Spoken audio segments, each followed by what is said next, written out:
5 kitab sejarah atau tobakot orang-orang khusus, para syahid, para syarif yang ada di Yaman, semua direportase oleh 5 kitab dengan 5 pengarangnya. Dan saya punya manuskripnya semua, dan tidak ada satupun yang menyebutkan nama Alwi bin Ubaidillah yang sesuai dengan nama-nama Alwi sekarang ini, alias Ba'alawi yang tergabung dalam organisasi Rabithah Alawiyah. Pertama, kitab Tobaqat Fuqaha'il Yaman, ini jelas mazhabnya Syafi'i, nggak ada keterangan tentang adanya anaknya Imam Ahmad Al-Aba An-Nafat yang bernama Abdullah atau Ubaidullah, itu nggak ada. Atau tokoh setelahnya, misalkan Alwi atau Muhammad atau Alwi atau Ali Kholikisam. Padahal tahun 586 beliau wafatnya Ibnu Samurah, dan ini dijadikan sebagai referensi oleh kitab-kitab sejarah dan catatan orang-orang hebat di Yaman setelahnya. Tobaqat Fuqaha'il Yaman. Lalu As-Suluk fi Tobaqatil Ulama wal Muluk, karya Al-Janati yang fenomenal, yang dijadikan rujukan utama oleh Syekh Ali bin Abu Bakar As-Sakron ketika memahami dari leluhurnya Ubaid bin Ahmad bin Isa dicantolkan ke Abdullah bin Ahmad bin Isa melalui Bani Jadid atau Jadid bin Abdullah. Nah, ini juga tidak sesuai, karena di situ tidak ada keterangan di dalam As-Suluk fi Tobaqatil Ulama wal Muluk tentang saudaranya Jadid yang bernama Alwi. Jadi Alwi ini Alwi siapa? Ya. Sudah ada di depan mata apa karakter mereka, membunuh, membohongi, menipu, memperkosa. Ya. Terus nyambungkan nasabnya ke Nabi yang mulia, itu kita leres nih, berarti kita sama-sama ikut menjatuhkan nama baik, mengotori nama baik Rasulullah SAW. Bahkan mudah-mudahan kedepannya bisa masuk ke pasal penodaan agama. Bisa, itu sudah. Cuma kita selama ini memang nggak memproses ke jalur hukum karena kesabaran kita. Kita ini masih menasehati wa tawassaw bil haq. Assalamualaikum warahmatullahi wabarakatuh. Alhamdulillah kita bertemu lagi di channel Umat Cerdas Official ini. Langsung saja kita simak videonya dulu. Assalamualaikum warahmatullahi wabarakatuh. Waalaikumsalam warahmatullahi wabarakatuh. Alhamdulillah pada kesempatan kali ini kita bisa silaturahim berjumpa dengan seorang pengkaji terkemuka ulama kita, yakni KRT Kanjeng Raden Tumenggung Kiai Haji Nur Ihya Hadinegoro. Assalamualaikum Ji. Waalaikumsalam warahmatullahi wabarakatuh. Subhanallah, kita di Lampung sedang sangat berbahagia. Kita bersyukur kepada Allah Subhanahu wa taala. Beliau perjalanan dari Surabaya hingga tiba di Lampung dengan berbagai macam rute perjalanan dari Jumat sore sampai di sini pada Ahad sore. Berarti cukup lama perjalanan beliau, dan alhamdulillah diberikan kekuatan dan kesehatan. Amin. Sampai di sini kita betul-betul memahami bahwasanya sebagaimana kita ketahui diskursus tentang nasab Ba'alwi yang telah mengaku-ngaku sebagai zuriat Nabi atau menasabkan diri mereka kepada keturunan Rasulullah Sallallahu Alaihi Wasallam sudah menjadi diskursus nasional, bahkan merambah ke negara tetangga, bahkan ke dunia internasional. Dan dalam hal ini banyak sekali santri dan para kiai-kiai muda yang ikut serta meramaikan diskusi seputar nasab ini. Dan kita alhamdulillah ada satu sosok pengkaji, yakni Kiai Nur Ihya, yang betul-betul konsisten dalam mengkaji. Bahkan Anda semua bisa mendapatkan begitu banyak informasi terkait dengan seputar kajian nasab Ba'alwi, termasuk juga kitab-kitab yang dijadikan standar bagi Bani Ba'alwi. Beliau diakui oleh para kiai-kiai dan para santri pengkaji channel YouTube yang sangat konsisten pada aspek kajian. Pada umumnya kan channel-channel itu ya berupa konten saja dan berupa ceramah-ceramah, tapi kalau beliau betul-betul konsisten dalam kajian, dan ini sangat layak sekali menjadi referensi bagi para pengkaji, bagi para penjelajah terkait dengan nasab Ba'alwi, terutama para kiai dan santri Nusantara. Baik, tidak berpanjang-panjang prolog, kita betul-betul manfaatkan kehadiran Kiai Nur Ihya di Lampung untuk ya ngobrol santai dan bertanya beberapa hal kepada beliau. Kita mulai dari yang renyah-renyah, ya bukan renyah, sudah serius ini sebetulnya. Yang serius hari ini terkait dengan nasab Ba'alwi. Panjenengan sempat menyampaikan bahwasanya para pengkaji terutama di PWI LS setidak-tidaknya harus memiliki 3 kitab standar minimal itu. Minimal ada kitab tersebut. Nah, kira-kira itu kitab apa saja dan apa benang merahnya dari kita 3 kitab tersebut? Monggo. Assalamualaikum warahmatullahi wabarakatuh. Waalaikumsalam. Bismillah, alhamdulillah, wassalatu wassalamu ala rasulillah Sayyidina Muhammad ibn Abdullah wa ala alihi wa sahbihi mawala amma ba'd. Yang kami takzimi, yang kami hormati, yang kami muliakan beliau Romo Kiai Haji sekaligus Ustadz Suparman Abdul Karim yang selalu kami ikuti kajian beliau di TV-TV nasional kita. Jadi ada wajah beliau selalu menghiasi layar kaca kita kalau di televisi atau di layar HP YouTube kita. Tidak hanya di YouTube tapi juga di Twitter, di Facebook dan di mana-mana. Inilah beliaunya, alhamdulillah. Keberkahan bagi kami bisa bertemu dengan seorang sosok pejuang yang hebat, handal, Ketua PWI Provinsi Lampung. Subhanallah, subhanallah, subhanallah. Seorang pemimpin ya yang berjiwa ikhlas murni lillahi ta'ala untuk umat ini. Amin. Dan masih energik.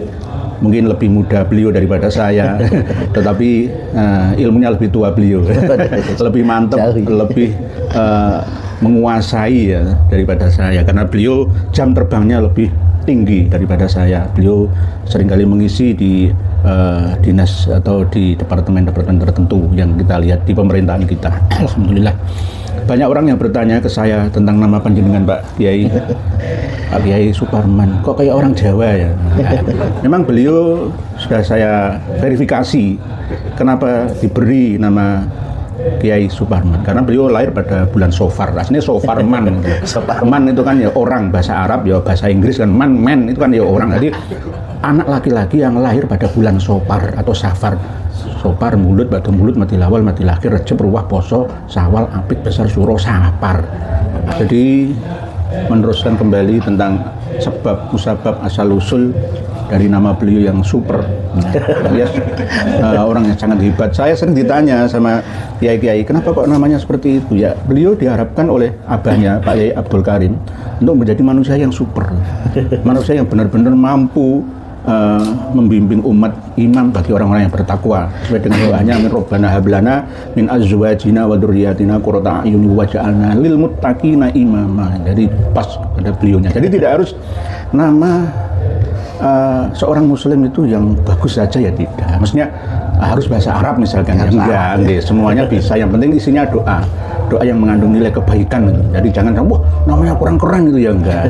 Nama saya kan ya campuran Arab dan Jawa sama saja. Yang penting isinya itu doa kebaikan untuk yang dikasih nama tersebut.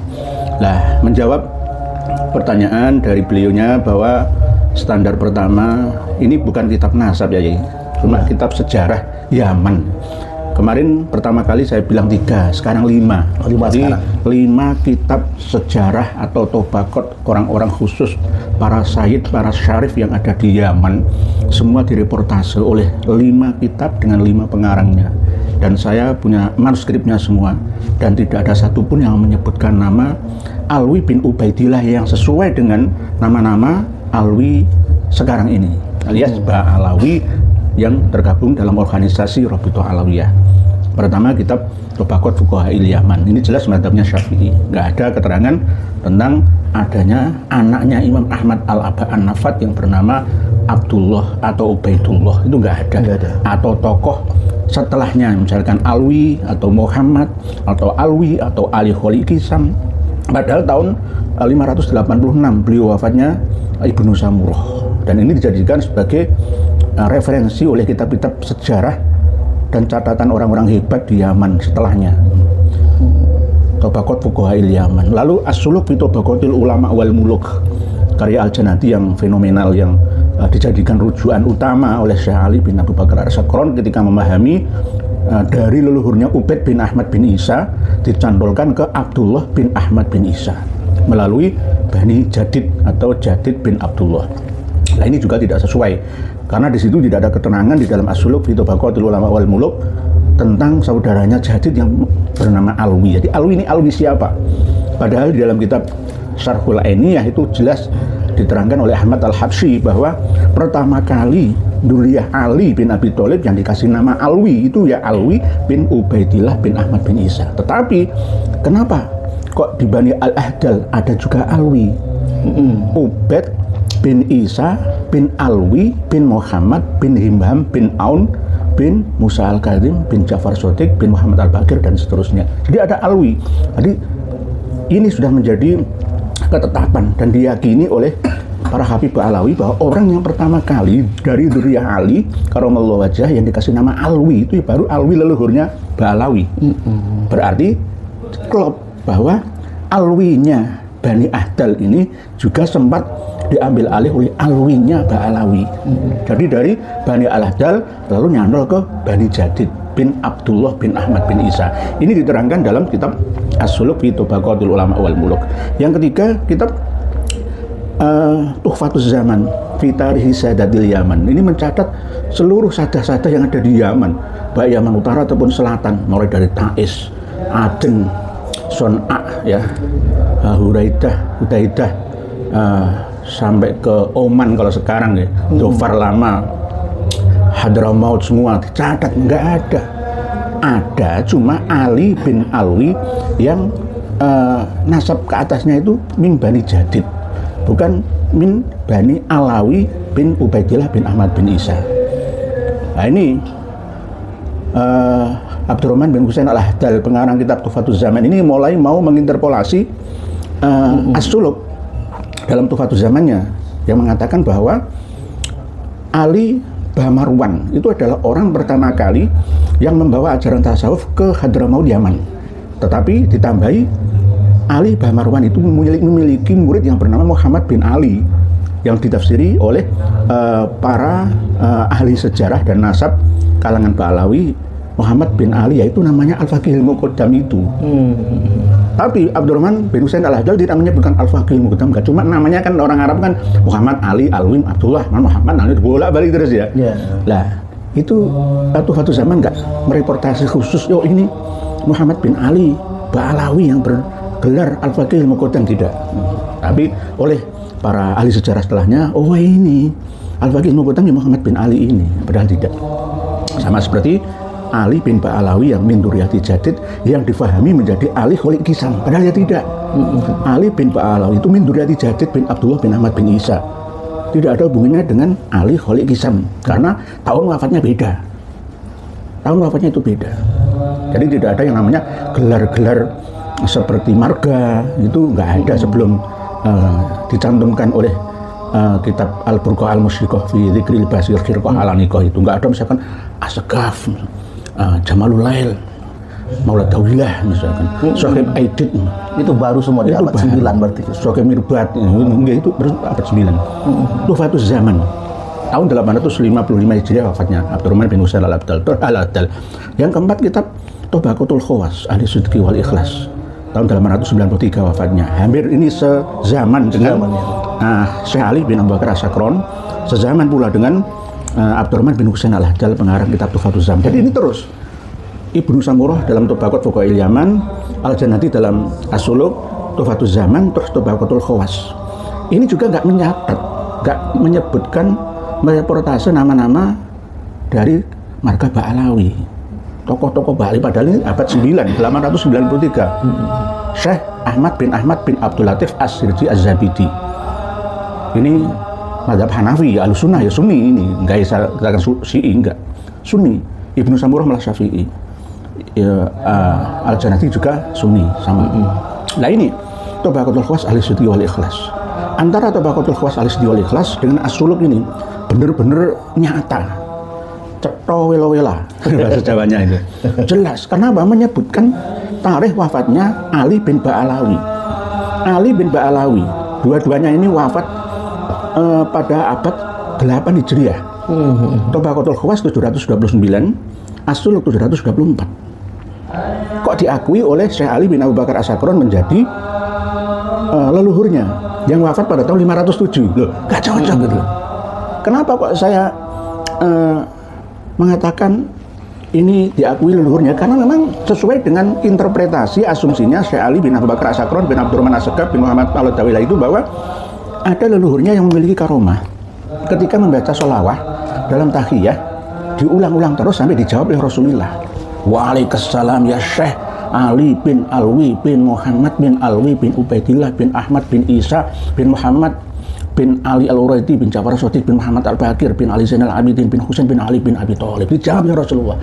Dalam kitab Karomatul Aulia, catatan para wali yang ada di dunia sejak dulu yang memiliki karomah ya Ali bin Ba'alawi. Tiba-tiba diambil alih oleh Ali Khalid Kisang atas pemahaman Syekh Ali bin Abu Bakar As-Sakron. Ini nggak bisa dibantah. Jadi kekeliruan dalam memahami tokoh yang bernama Ali bin Alwi Ba'alawi, Ali Ba'alawi, oleh Syekh Ali ya, bin Abu Bakar As-Sakron, pengarang kitab Al-Burqa Al-Musiqah itu dipahami oleh para ahli sejarah, mu'arrikhun dan ahli nasabah, baik eksternal ataupun internal Ba'alawi, dengan nama Ali Khalid Kisang. Jadi kelirunya ini di sini. Tidak hanya wakot fahimtunya Syekh Ali bin Abu Bakar As-Sakron yang memahami Ubaid bin Ahmad bin Isa dengan Abdullah bin Ahmad bin Isa yang menjadi ayahnya Jadid. Tidak hanya itu saja, termasuk diantaranya tokoh min Duriyati Jadid yang diramas menjadi leluhurnya.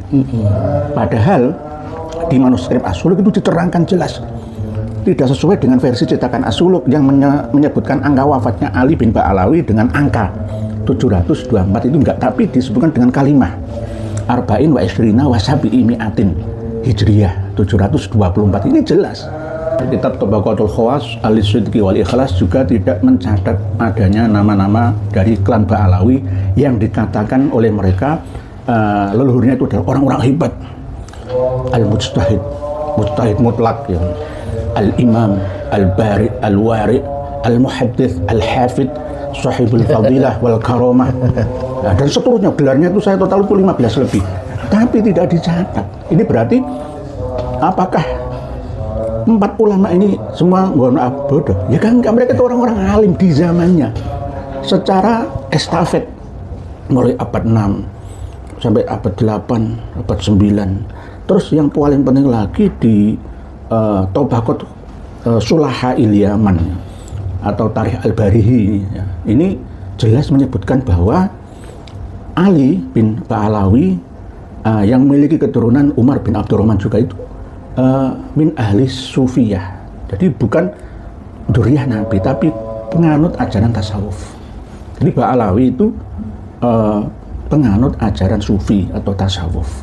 Tidak ada hubungannya dengan duriyah Nabi kita. Karena di dalam Tarikh Al-Bari ini jelas menyebutkan Syekh Abdul Qadir Al-Jailani itu justru mutasil, nyambung nasabnya sampai Rasulullah SAW, dari Hasan Al-Musanna sampai Hasan As-Sibit bin Fatimah Az-Zahra binti Rasulullah. Begitu juga menyebutkan nama-nama duriyah Nabi yang lainnya. Ini dari Tabaqat Sulaha il-Yaman. Jadi 5 kitab. Jadi Ali bin Ba'alawi ini itu adalah sosok di abad ke, aslinya itu abad ke-8. aslinya abad ke-8, tetapi diakui menjadi Ali Khalid Kisang abad ke-6. Abad ke-6. Abad ke-6. Jadi luar biasa ya, semua didasarkan pada dugaan, prasangka, atau bahkan mungkin disengaja ya.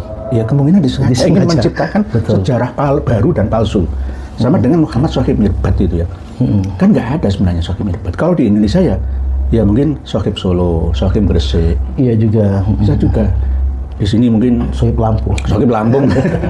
Atau mungkin Shahib Metro. Ya bisa juga. Kalau Pak Yai tidak berjuang sungguh-sungguh di sini, bisa juga nanti kalau ada Habib dimakamkan di Bandar Lampung ya. Nanti ya bisa kan ada Al-Habib Muhammad Al-Attos Shahib Bandar Lampung. Ya bisa juga. Lalu akan dikholis setiap tahun. Bisa juga seperti itu. Di mana-mana orang sekarang sudah jelas Shahib Solo, ya kan, Ali Al-Habsyi, Habib Ali Al-Habsyi ke Shahib Solo, Shahib Gresik, Shahib Bondowoso, Shahib Pasuruan dan seterusnya. Jadi itu kebiasaan sejak lama. Jadi kita tidak heran kalau sekarang duriannya ada yang seperti itu. Ya mohon maaf, ini fakta. Saya berbicara fakta dan data itu. Tidak hanya berdasarkan nafsu saya, emosi saya, atas dasar kebencian, kedengkian. Enggak, tapi ini untuk mensucikan benar-benar nama baik Rasulullah SAW. Jadi jelas bahwasanya kita hari ini meyakini betul berdasarkan akidah Ahlus Sunnah wal Jamaah, kewajiban kita mencintai Ahlul Bait Nabi, mencintai zuriat Nabi. Karena itu merupakan sebuah kewajiban. Kita tidak boleh jatuh cinta kepada yang palsu. Maka sebetulnya memverifikasi dan membuktikan setiap orang yang mengaku sebagai keturunan Nabi adalah sebuah kewajiban. Setidak-tidaknya ini untuk mengantisipasi adanya pengakuan Imam Mahdi palsu, penyalahgunaan. Termasuk istilahnya itu Imamatul Uzma, Imam Jumbo itu. Imam besar. Karena sebagian ulama berpendapat yang namanya imam besar itu walaupun bukan Imam Mahdi, itu wajib dari Bani Quraisy. Nah, artinya memang hari ini Bani Quraisy juga adalah keturunan Nabi Ibrahim kan. Secara DNA harus jadi satu. Artinya memang untuk mengantisipasi adanya pengakuan palsu, maka hari ini kita sampai kepada sebuah keyakinan yang sama, harus ada verifikasi dan pembuktian. Dan di sini kita akan masuk ke pembahasan berikutnya terkait dengan klaim mereka kalau Ba'alwi ini sudah surah wa istifadhah. Tentang konsep surah wal istifadhahnya Ba'alwi ini yang mereka klaim dan mereka pasarkan ke pesantren untuk mengklaim nasab mereka itu sahih. Bagaimana tanggapan panjenengan? Kalau kita berbicara tentang metode cara penetapan nasab yang sesuai dengan kitab nasab, misalkan kitab Muqaddimat fi Ilmil Ansab misalkan, atau Kafi Al-Muntakhab fi Ilmin Nasab, atau Rosail fi Ilmil Ansab misalkan, ya justru malah mereka batal dan gagal. Karena harus ada persyaratan surah wal istifadhah itu. Tidak hanya berdasarkan pokoknya keterkenalan, kemasyhuran saja, tapi harus diverifikasi. Nanti kalau nggak begitu, setiap orang akan di-endorse, akan diagungkan dengan kesepakatan. Ya. Betul. Nah, ini kan akhirnya keasliannya tidak bisa dijaminkan. Gitu. Hanya berdasarkan pokoknya dukungan wong akeh, gitu. Terkenal. Yang jelas dipaksa surah gitu ya. Setelah akhir abad ke-9 Hijriah kan.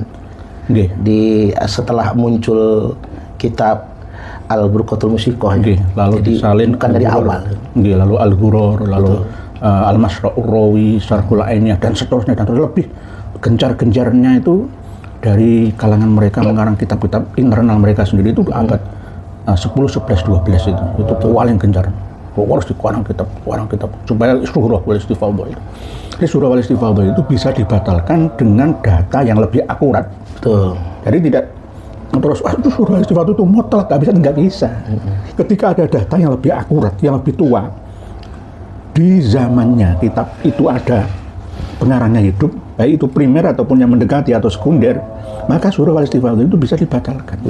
Walaupun itu ijma, kesepakatan sekalian misalkan, sekalipun ya, tetap bisa dibatalkan karena data yang lebih kuat darinya yang bisa membatalkan itu. Sama seperti ketika kita dulu itu meyakini bahwa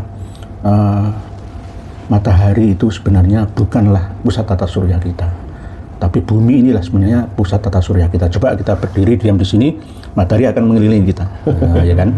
Kita ke kemana-mana, matahari yang mengelilingi bumi.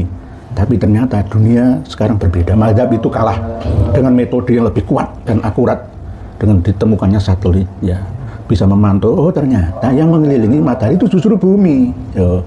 Terus kita mau berkiblat kemana? Wong 90% penduduk dunia ini mengakui bahwa bumi itu bulat bukan datar, dan wasyamsu tajri li mustaqarril laha dzalika taqdirul azizil alim. Jelas. Oh, nggak ada yang bisa bantah ini. Nggak ada yang bisa bantah. Oleh sebab itu mana yang kuat? Berarti yang pendapat yang terakhir yang lebih akurat ini. Tidak hanya itu, banyak sekali analogi-analogi tentang dibatalkannya surah wal istifadhah. Di antaranya dulu agama Nasrani mengatakan bahwa Nabi Isa itu Tuhan, Yesus. Tapi Rasulullah mengatakan bukan. Nabi Isa itu adalah Nabi dan Rasulullah, bukan Yesus. Nah, padahal di dalam keyakinan ya mayoritas, mohon maaf Nasrani yang bukan ortodok lagi, yang bukan Kipti atau Yunani yang ortodok ya, itu meyakini benar bahwa Nabi Isa itu Tuhan.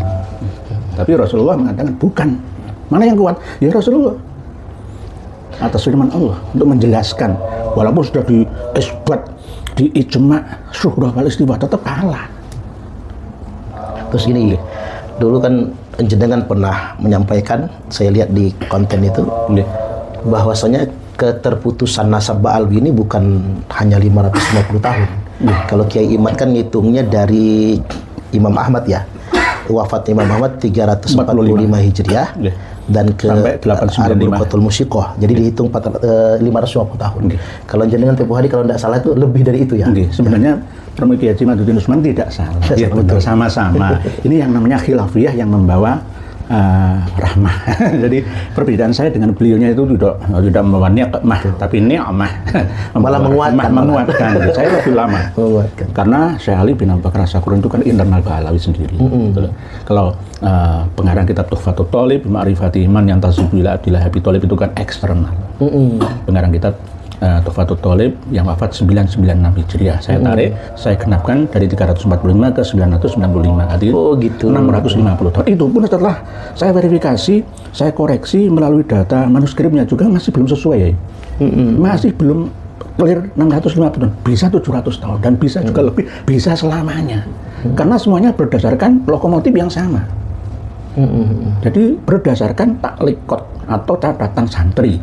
Dan ketika saya teliti dari catatannya Sayyid Muhammad As-Samarqandi Al-Madani itu menulis hanya sekedar menulis saja tanpa memverifikasi kitab Tarikh Al-Janadi, Tarikh Al-Khosraji, Tarikh Al-Adal, nggak ada.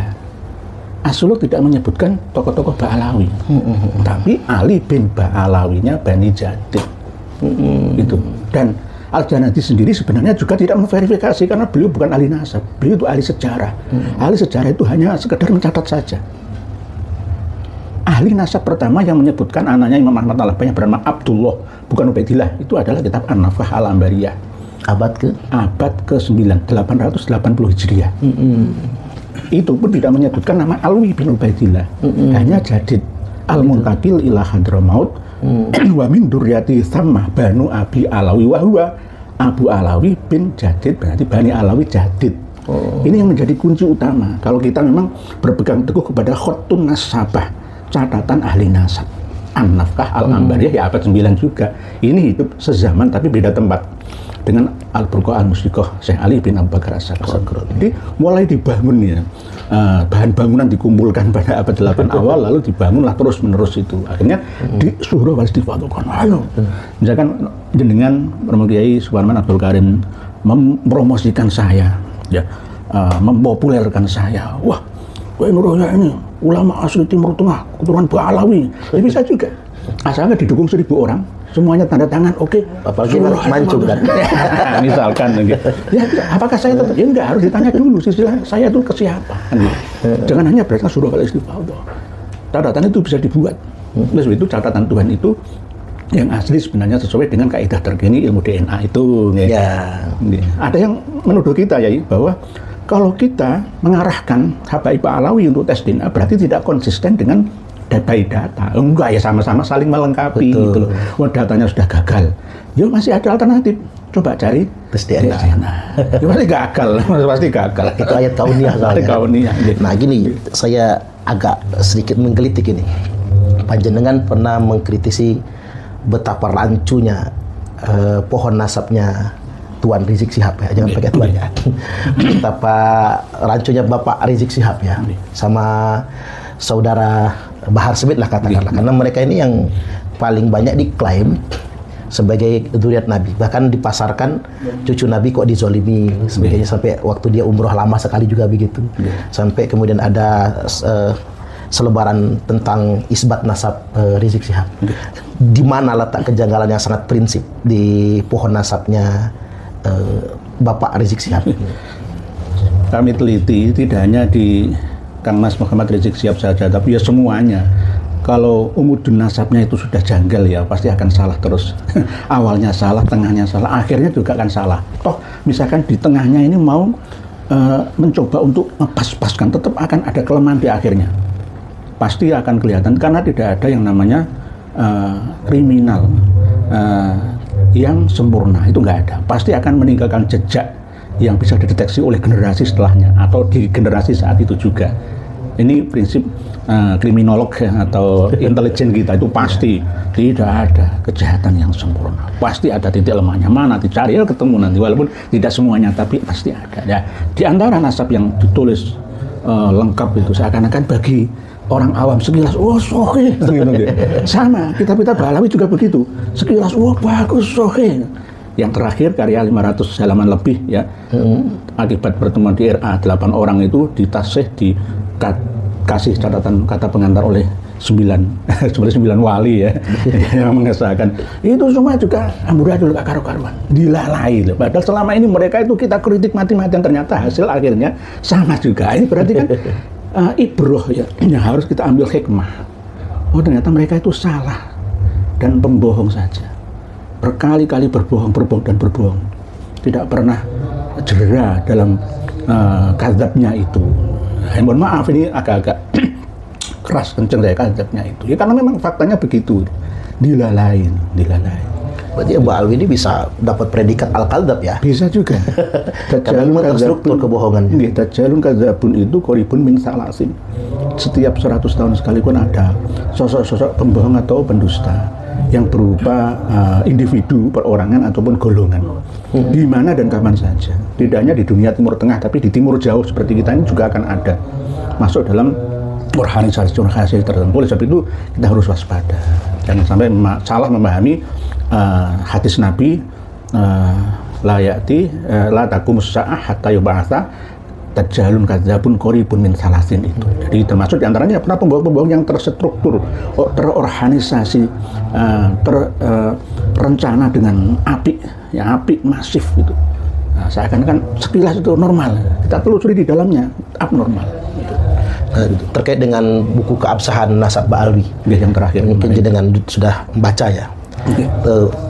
Kira-kira apa persoalan mendasar, kelemahan mendasarnya, cacatnya buku tentang keabsahan nasab Ba'alwi menurut kajian jenengan? Kalau menurut saya justru malah buku setebal 500 halaman lebih itu menguatkan batalnya nasab Ba'alwi.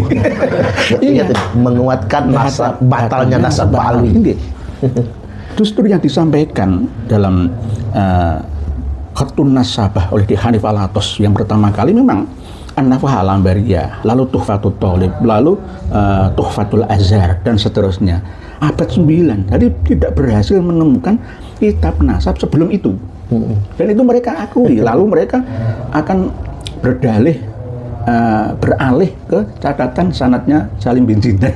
Buatan apa itu? Itu catatan orang Mali Khulia itu.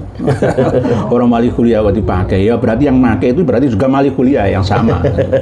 Alasan Mali Khulianya itu jajak atau masjid atau seperti itu. Nggak sesuai. Dan itu terus akan terulang, sama seperti buku Cahaya dari Nusantara karya Umar Muhdor Assegaf ya. Tangan kanannya Kang Mas Lutfi bin Yahya, mohon maaf ya, ini saya sebutkan mereknya. Kang Mas ya. Adalah lain deh, ada kesalahan Pak Yai. Menyebutkan satu tokoh KRT Sumodiningrat itu saja, satu orang itu beda halaman itu beda lahirnya. Adalah lain banyak itu. Menyebutkan Kiai Irfan yang mana itu saya sudah meneliti. Ini apa tokoh fiktif yang dinyatakan ada untuk menguatkan klannya. Inilah yang sering saya sampaikan. Justifikasi. Bisa juga. Sama seperti misalkan saya mengklaim gitu, saya ketemu jenengan berarti, wah Ustadz Suparman Abdul Karim saja mengisbat nasab saya. Itu kan Ustadz hebat. Saya hanya mengklaim sepihak. Gitu. Padahal saya tidak pernah bertanya kepada beliau seperti itu. Dengan adanya saya dekat dengan jenengan itu berarti jenengan mengisbat. Nah, sama seperti itu. Kiai Irfan itu juga turut menceritakan bahwa mbahnya Kang Mas Lutfi bin Yahya itu adalah pendiri NU atau Nahdlatul Ulama. Jadi ini jelas tidak benar. Sejak dulu seperti itu. Bahkan sekelas kitab Ar-Raudhul Jali ya, yang sering disampaikan oleh Kiai Haji Syukron Mahmun. Tahu kitabnya, tahu pengarangnya, tapi nggak pernah melihat isinya. Ya sama saja. Ar-Raudhul Jali itu palsu. Saya bilang palsu. Kenapa? Ayo sekarang kita buka semua. Saya sudah mempelajari baik yang versi Arif Abdul Ghani ataupun yang versi Muhammad Abu Bakar Ba'adib, sama saja. Nggak nyambung. Syarat kitab nasab itu harus nyambung. Khatun nasabah itu nyambung dengan kitab sebelumnya. Ittisal lil usul, nyambung dengan kitab pokok atau induknya. Kitab-kitab nasab itu sudah ada sejak abad 2, 3, 4 Hijriah sudah ada. Jangan mengatakan, wah nggak perlu dicari kitab sezaman. hati saja dicatat abad kedua Hijriyah ya, enggak begitu. Kita nasab itu sudah ada sejak awal. Cuma yang tidak ada itu Abdullah atau Ubaidullah yang menjadi anaknya Imam Ahmad bin Isa. Jangan kita justru malah mengotak-atik, memutar balik kitab Asy-Syajarah Al-Mubarakah. Di antara anaknya Imam Ahmad Al-Abah itu ada di salah satu banin itu kan Fahrul Razi. Sebelum kitab Asy-Syajarah Al-Mubarakah itu ada kitab Muntaqilatut Thalibiyah, itu sudah mereportase. Ada anaknya Imam Ahmad Al-Abah yang bernama Muhammad. Ada anaknya Imam Ahmad Al-Abah yang bernama Ali. Nah, setelah itu kan ada kitab Asy-Syajarah Al-Mubarakahnya Menab Husain. Tiga itu. Jadi apa sudah. Dan jangan disalahkan Imam Fahrul Razi. Karena apa? Imam Fahrul Razi berdasarkan kitab sebelumnya. Walaupun Al-Masjid tidak menyebut, Tahdhibul Ansab tidak menyebut, tapi Al-Muntaqilatut Thalibiyah menyebut. Kalau disalahkan semua ya berarti nasabah dari kalangan internet Ba'alim juga salah semua. Habib Yusuf Jamalul Lail juga menyebut. Semuanya menyebut, cuma ditambahi Abdullah itu aja. Jadi Tuhfatul Azhar juga menyebut semuanya. Jadi jangan menyalahkan Imam Fahrul Razi. Sampai hari ini nasab Ba'alwi tak tertolong. Dipastikan ini nasab yang sengaja disambungkan kepada nasab suci Rasulullah Sallallahu Alaihi Wasallam. Itulah mengapa kita nyebutnya nasab palsu, karena memang dinasabkan kepada Nabi. Dan kemudian pada kesempatan kali ini kita akan menegaskan bahwasanya apa yang dilakukan oleh Kiai Nur Ihya, Kiai Imad dan ulama-ulama Nusantara ini semata-mata untuk menjaga kemuliaan nasab suci Rasulullah Sallallahu Alaihi Wasallam. Ini fardu kifayah, ini kewajiban buat kita semua. Justru sebetulnya kita nggak pantas ngaku umat Nabi ketika ada orang yang ngaku-ngaku cucu Nabi, apalagi menggunakan pengakuan tersebut untuk alat arogansi atau mengeksploitasi umat. Nah, terkait dengan ini nggak akan selesai hanya dengan diskusi dari konten ke konten. Mungkin Kiai Nur Ihya juga sepakat bahwasanya harus ada diskusi antara ulama Nusantara dengan Ba'alwi. Tapi memang diskusi yang difasilitasi oleh pemerintah di tempat yang netral dengan jumlah yang seimbang. Artinya misalnya dari ulama Nusantara ada 5 ulama misalnya yang mewakili, dari kubu Ba'alwi juga ada 5 perwakilan, baik ahli peneliti nasab maupun ahli DNA, maupun ahli filologi dan lain sebagainya. Jadi Kiai Nur Ihya kira-kira sepakat nggak kalau harus ada diskusi? Sangat sepakat. Tidak hanya dari pihak pemerintah saja, dari organisasi massa terbesar kita, dari Nahdlatul Ulama ataupun Muhammadiyah, kita akan sangat-sangat siap. Saya bahkan punya gambaran nih, bayangan saya itu difasilitasi oleh negara. Tunjuk aja kementerian terkait, malah penyelenggara yang jaga polisi gitu kan. Kemudian yang berikutnya yang berdebat dari 2 kubu, penentang nasab Ba'alwi maupun Bani Ba'alwinya, dan tidak perlu ada supporter. Cukup live kan, 5 lawan 5 misalnya kan. Kemudian yang berikutnya difasilitasi dan dimediasi oleh MUI, PBNU dan Muhammadiyah misalnya. Nah, ini keren sekali. Jadi tidak seperti yang kemarin yang dilakukan sepihak di Rabitatul Alawiyah kan. Jadi kita berharap ada diskusi sampai sejauh itu, dan kita nantikan sebetulnya pemerintah turun tangan, karena ini urusan umat, bahkan urusan berbangsa dan bernegara. Agar kami berharap betul pemerintah memfasilitasi dan menunjuk kampus terkait misalnya untuk menjadi tuan rumah, dan disepakati yang datang hanya yang berkompeten dalam diskusi. Supporter cukup nonton dari rumah masing-masing misalnya. Ini keren sekali, apalagi disiarkan televisi nasional kayak debat presiden misalnya kan. Itu keren sekali tentunya. Baik, itu selingannya. Kemudian yang berikutnya pada kesempatan kali ini kita akan bertanya kepada Kiai Nur Ihya. Ba'alwi ini selain nasabnya adalah nasab nasab buatan, nasab palsu gitu. Ba'alwi juga terkenal dengan cerita-cerita khurafat yang mereka seperti misalnya yang Yai sebut tadi Syarhul Ainiyah misalnya, atau di konten Yai itu tentang An-Nahrul Maurud ya, yang seakan-akan, bukan seakan-akan ya, memperbolehkan membuat makam palsu. Terkait dengan cerita-cerita khurafat di 2 kitab ini, atau mungkin ada kitab yang lain yang jenengan pernah baca, kira-kira bagaimana ini? Sebenarnya sumber kitab khurafat atas dalih karomat itu awalnya adalah kitab Al-Jawharus Syaffaf. Itu bukan kitab nasab atau sejarah, sebenarnya kitab khurafat. dongeng gitu. dongeng menjelang tidur itu aslinya begitu. Tapi banyak yang ngawur, tidak masuk akal lah, tidak masuk akal. Walaupun karomah sekalipun itu tidak seperti itu. Misalkan gitu, Habib Abdurrahman As-Saqqaf itu selama 33 tahun tidak tidur. Ini kan mulai akan menyaingi Ashabul Kahfi. Iya. Terus misalkan Habib Abdurrahman As-Saqqaf itu kecil umur 7 tahun itu sholat cuma khataman Al-Quran. Sehari itu 8 kali khataman. Itu Al-Quran khatam loh, bukan membaca surat Al-Ikhlas 3 kali ya. Bukan, khatam teman-teman. Sholat 2 rakaat itu khatam Al-Quran. Coba dipikir lah, dipikir. Barang wis jangan ngawang, jangan ngambang, coba membumi saja pikiran.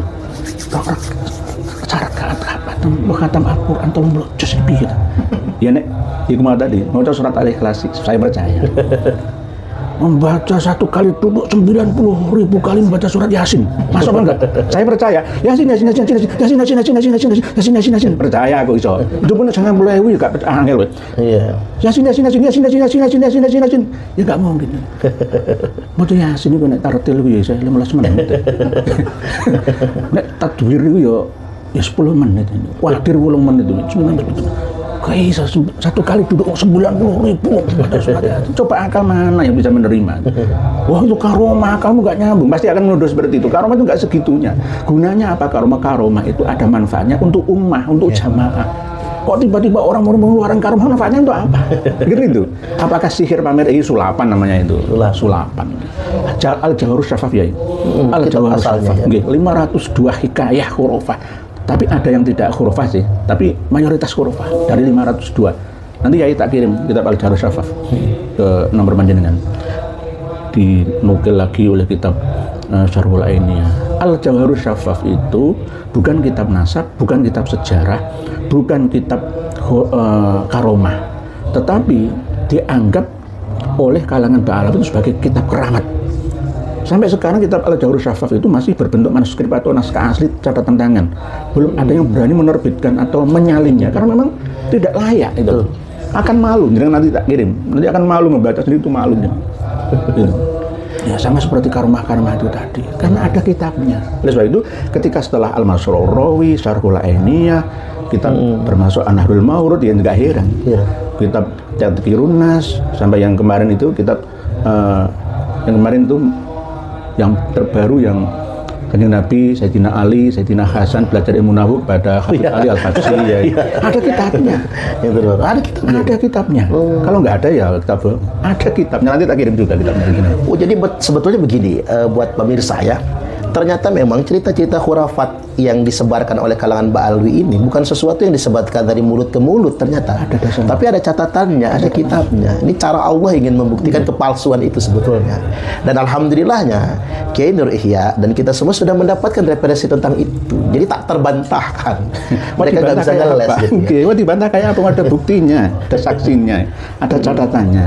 Jadi misalkan Kiai, kita benar hadap-hadapan dengan mereka, antara kita ya Kiai dengan Habaib Alawi, mereka nggak akan berani. Pasti akan men-framing dari belakang. Oh kemarin diundang ke RA Al-Kaburi semua. Jangan gitu Kiai. Yang undangnya itu bagaimana? Misalkan Kiai, Pak Yai Suparman kan dia punya jadwal. Tiba-tiba tak undang saya enakku dewe. Pak Yai, jenengan besok tanggal 15 itu harus datang. Kalau jenengan nggak datang berarti jenengan kalah. Piye tadi mau? Nggak minta Yai. Kira-kira kalau kita diskusi tanggal 15 Oktober besok ini jenengan bisa kok enggak ya? Karena begitu harusnya begitu deh. Ini menghargai orang. Enggak. Kamu nggak datang berarti kalah. Kamu datang kalau berani datang ke sini. Lalu setelah datang tak sidang. Dikeroyok. Tak keroyok 8 orang. Ya gantian sekarang sebab akibat karma 212 gantian sekarang. Buku Keabsahan Nasab Alawi kita sidang gantian, ada 300 kesalahan, ada yang fatal, setengah fatal, dan ada yang mungkin salah paham. Oh ya juga ya Kiai. Kita buat ya sebaliknya kita sidang gantian. Kok saya nanya Kiai Haji Madudin Usman harus datang di interogasi sama 8 orang. Itu namanya itu Belandang seperti itu. Belanda itu dulu ya seperti itu. Kalau nggak itu tangkap saja kan begitu. Seenaknya, semaunya. Dan akhirnya disah-sahkan sendiri menurut mereka. Akhirnya dibuka oleh Allah, ternyata kosong isinya. Malah justru itu merungkatkan, bukan menguatkan. Ya itu. Jadi nanti bisa di publik kecuali bagi orang yang teliti. kiai santri atau oh iya buku nanya pas ini enggak bawa coy. Enggak bawa coy. Karya kitab Ba'alawi itu juga banyak yang 3 jilid, 3 juz itu cetakannya. Tapi kalau nggak diteliti ya guys, sekelas Bughyatul Mustarsyidin saya ini sering diprotes ya ulama-ulama pesantren. Kamu berkhianat, itu pengarangnya kan Abdurrahman Al-Masyhur Ba'alawi. Kenapa kamu? Saya dulu itu belajar, saya dulu nggak ngerti. Karena ini yang menyangkut fikih, ya, rukun Islam, rukun iman, rukun Islam. Tapi di akhirnya ada doktrin yang kadang-kadang itu nggak ya, kita nggak waspada. Ternyata berarti ini mengaku paling unggul sendiri. Manusia yang paling unggul di bumi ini adalah Ahlul Bait Nabi. Nah, Ahlul Bait Nabi yang paling unggul itu adalah Ba'alawi. Loh, dia nggak sadar. Padahal setelah saya teliti, pengarang kitab ini namanya Habib Abdurrahman Al-Masyhur itu juga pernah berbohong, memanipulasi wafatnya Ali bin Alwi Ba'alawi. Ali bin Ba'alawi yang dicantumkan oleh Syekh Ahmad bin Abdul Latif As-Sirji Az-Zabidi dalam Tabaqatul Khawas Al-Sidqi wal Ikhlas. Menurut Habib Abdurrahman Al-Masyhur di dalam kitab Syamsud Dohirohnya itu mengatakan bahwa Syekh Ahmad bin Abdul Latif As-Sirji mengatakan Ali bin Ba'alawi wafatnya tahun 624. Ketika saya teliti versi cetaknya Tabaqatul Khawas, versi manuskripnya Tabaqatul Khawas enggak, 729 bid'in wa isrina wa sab'i mi'atin. Kalau kalimat ini nggak bisa dimanipulasi, nih angka masih masih bisa betul. Ini kalimat bid'in wa isrina, bid'in itu lebih dari 3 kata saya ambil maksimal 9. Wa isrina dan 20, wa sab'i mi'atin dan 724. Dikatakan oleh Habib Abdurrahman Al-Masyhur 620-an. Nah, ya kan berbohong ini. Bahwa manuskripnya nggak begitu, versi cetakannya juga begitu. Lalu diturunkan lagi dari 624 itu menurut Abdullah Al-Idrus menjadi 500-an. Jadi 529. Akhirnya disepakati, dimufakati bahwa Imam Ali Kholek Kisan wafatnya 529 Hijriah. Bisa jadi gitu, ditawar medun 100 umur Imam mati ya. Medun mana 100 jadi 200 tahun Ali Kholek Kisan dengan Ali bin Ba'alawi. Gara-gara Syamsud Dohirohnya Habib Abdurrahman Al-Masyhur yang mengarang kitab Bughyatul Mustarsyidin. Kalau kita teliti nanti Risalatul Mu'awanah dan kitab itu mesti sama gitu. Kalau nggak teliti ya itu tadi yang namanya hanya sekedar membaca nggak memahami. Gitu. Nah, belakangan ini kan kita yang Ba'alawi ini menjadikan ulama-ulama Nusantara sebagai tameng. Ya mungkin mereka sudah secara eksistensi sudah goncang. Dan akhirnya mereka coba cari tempat bergantung, pendukung misalnya mulai dari mereka bersandar ke Mbah Khalil Bangkalan, Kiai Haji Hasyim As'ari misalnya, termasuk Al-Hafiz Ibnu Hajar Al-Haytami. Ya mereka gunakan sebagai tameng-tameng lah untuk membanding-bandingkan dengan kita. Hebat mana Kiai Nur Ihya misalnya sama Mbah Khalil misalnya. Hebat mana Kiai itu Imad sama Al-Hafiz Ibnu Hajar Al-Haytami misalnya. Bagaimana pandangan jenengan dengan bahasa yang sederhana agar dipahami para santri kita? Membandingkan itu jangan dengan yang tidak selevel dan sezamannya.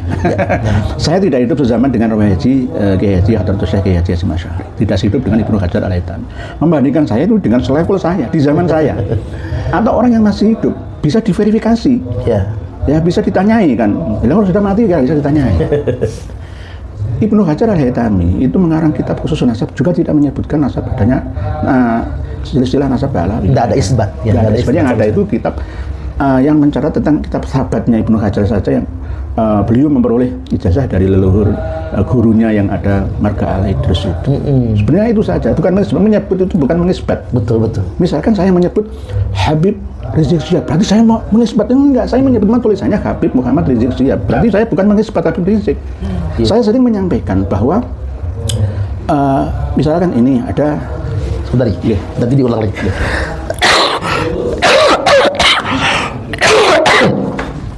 Ya Allah, harus pintar ngeditnya. Kalau enggak jelek dia. Nasi potongnya. Ya, misalkan saya menyebut nama-nama leluhur mereka, mulai dari Umar Al-Muhdor bin Habib Abdurrahman Asgab bin Habib Muhammad Maulad Dawilah bin Ali Sohibudaro bin Alwi Al-Huyur bin Muhammad Al-Faqih Al-Muqaddam bin Ali bin Muhammad Sohib Mirbat bin Ali Kholik Kisam bin Alwi bin Muhammad bin Alwi bin Ubaidillah bin Ahmad bin Isa bin Muhammad bin Ali Al-Uraidi bin Ja'far Shadiq. Saya sambungkan sampai Sayyidah Fatimah Az-Zahra. Berarti saya mengisbat? Ya enggak. Saya menyebutkan catatan nama-nama leluhur mereka yang disambungkan sampai Rasulullah Shallallahu Alaihi Wasallam. Bukan berarti saya mengisbat. Saya menyebutkan itu terputus 650 sampai 700 tahun di ketika wafatnya Imam Ahmad Al-Abanafat yang dikatakan Imam Al-Muhajir yang 345 Hijriah itu sampai wafatnya Syekh Ahmad bin Muhammad As-Samarqandi, Syekh Muhammad As-Samarqandi dalam kitab Tuhfahnya itu.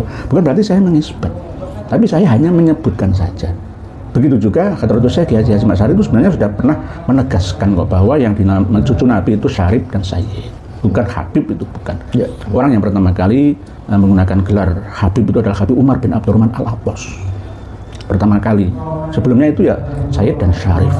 Biasanya kalau Syarif min durati Hasan, kalau Sayyid min durati Husain. Tapi kadang-kadang dibolak-balik, kadang-kadang nggak paten gitu. Jadi menyebut bukan berarti mengisbat, hanya sekedar menyebutkan. Nah, membandingkan itu harus dengan selevelnya. Saya kan dibandingkan dengan jenengan, itu nggak selevel saya. Jenengan sudah terbang tinggi kemana-mana. Sama dengan ini seperti itu, gitu. Sama dengan seperti itu.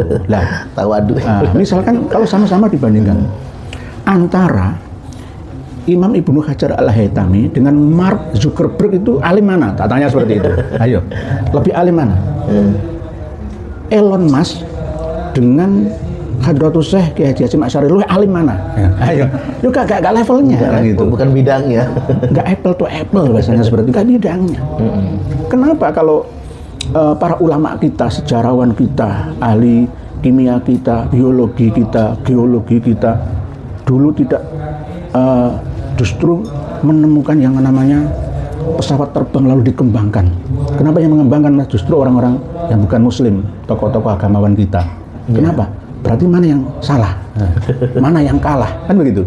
Nah, terus misalkan kenapa justru yang mengembangkan pesawat SpaceX ya, dengan jaringan Starlink-nya kok malah justru Mas Elon atau Elon Musk? Bukan yang umat Islam saja. Nah, jangan bandingkan seperti itu. Facebook itu baru ditemukan kemarin, internet itu baru ditemukan kemarin. Pada zaman Rasulullah belum ditemukan. Ya, gitu. Jadi jangan dibandingkan yang bukan levelnya atau yang tidak hidup semasanya. Dan begitu juga bidangnya. Bidangnya.